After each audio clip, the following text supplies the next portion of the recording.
British air force के पूर्व प्रमुख एडवर्ड स्ट्रिंगर का बहुत बड़ा बयान सामने आया है, जिसमें कहा गया है कि रूस और पश्चिमी देशों के बीच परमाणु युद्ध सिर्फ एक कदम दूर है।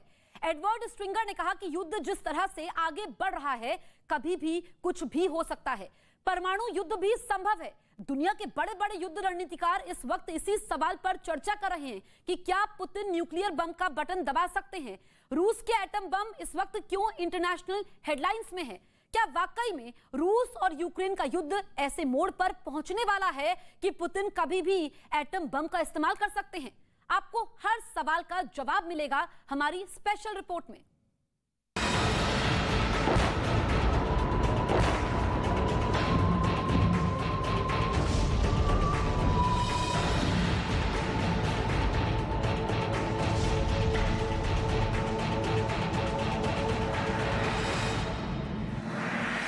पूरी दुनिया में टेंशन।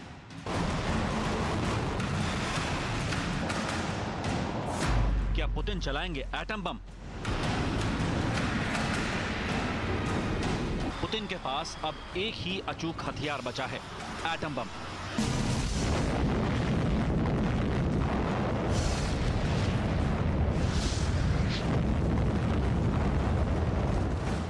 लड़ाकू विमानों से लेकर बम वर्षक तक और रॉकेट से लेकर मिसाइल तक पुतिन सब कुछ इस्तेमाल कर चुके हैं। लेकिन ज़ेलेंस्की झुकने को तैयार नहीं है। एक तरफ अमेरिका और नेटो देश पुतिन पर दबाव बना रहे हैं और दूसरी तरफ मॉस्को की जनता पुतिन के खिलाफ सड़कों पर उतरी है। तो क्या मॉस्को से कीव तक चुनौतियों का सामना कर रहे पुतिन दबा सकते हैं एटम बम का बटन?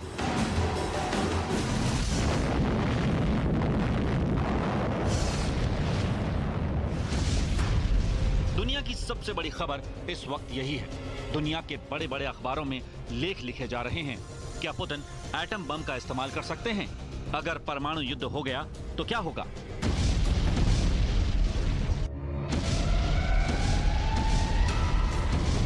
दुनिया भर के अखबारों में जो एटम बम को लेकर अटकलें लगाई जा रही हैं, क्या वो सारी अटकलें सही हैं? क्या पुतिन युद्ध को खत्म करने के लिए एटम बम का बटन दबा सकते हैं? क्या पुतिन अपनी साख बचाने के लिए लाखों लोगों की जिंदगियां दांव पर लगा सकते हैं?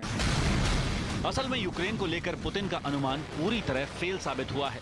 पुतिन को लगा कि उनकी सेना रूसी टैंक लेकर जाएगी और आसानी से कीव पर कब्जा कर लेगी।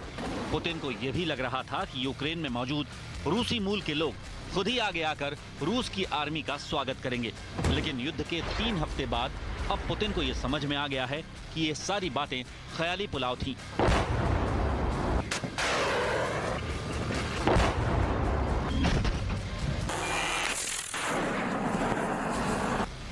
ये तस्वीरें पुतिन को बिल्कुल भी अच्छी नहीं लग रही होंगी।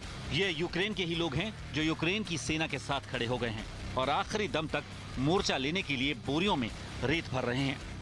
साथ ही लाखों की संख्या में पेट्रोल बम बना रहे हैं। ये सब रूस की आर्मी के खतरनाक स्वागत के लिए है। Не є членом НАТО, ми це розуміємо, ми адекватні люди.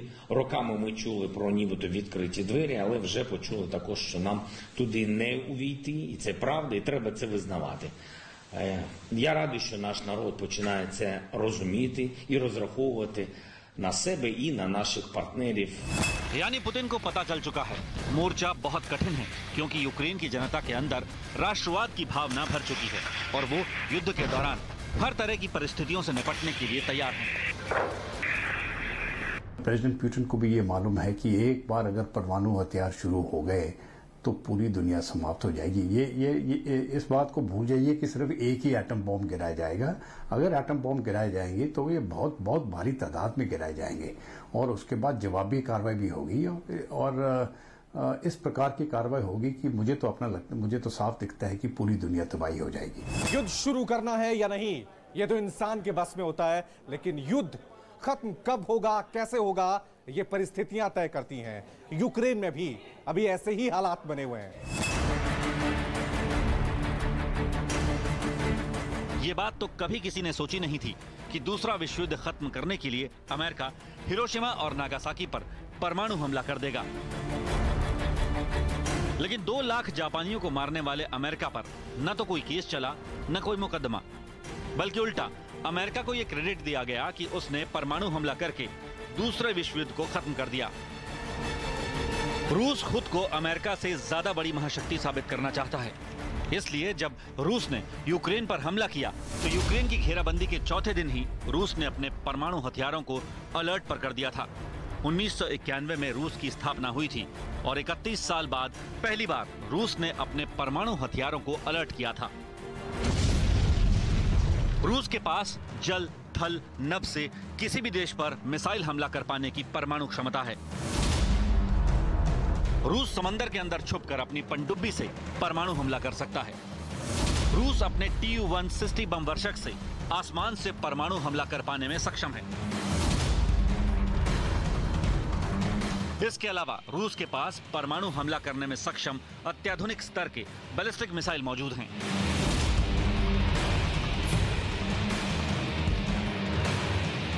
रूस हर साल लगातार अपने इन परमाणु हथियारों को टेस्ट करता है।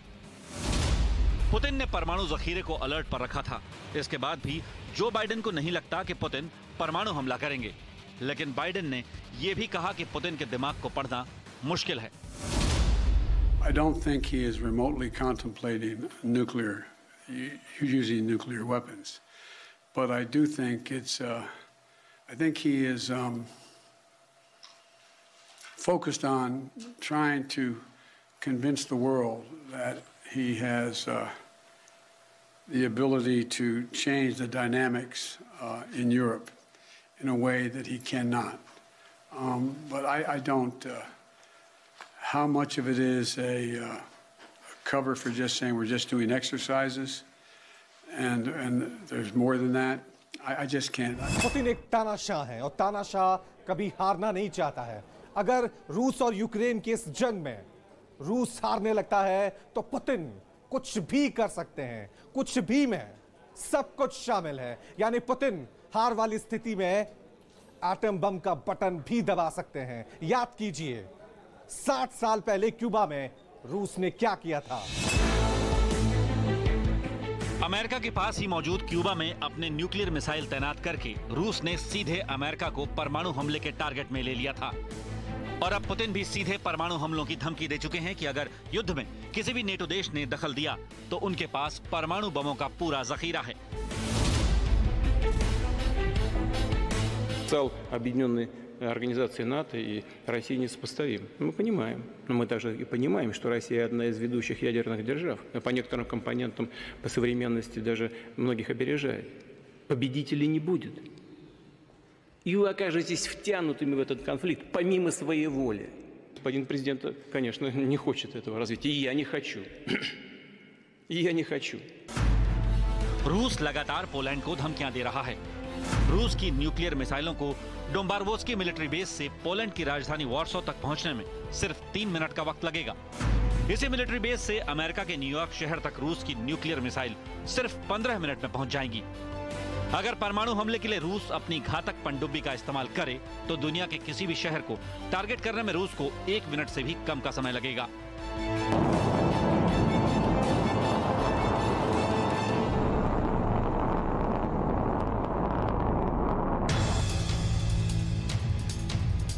अगर रूस अपना मीडियम पावर यानी 100 किलोटन ताकत वाला परमाणु बम यूक्रेन की राजधानी कीव पर गिरा दे तो आग के चलते 1 किलोमीटर तक सब कुछ जलकर खाक हो जाएगा।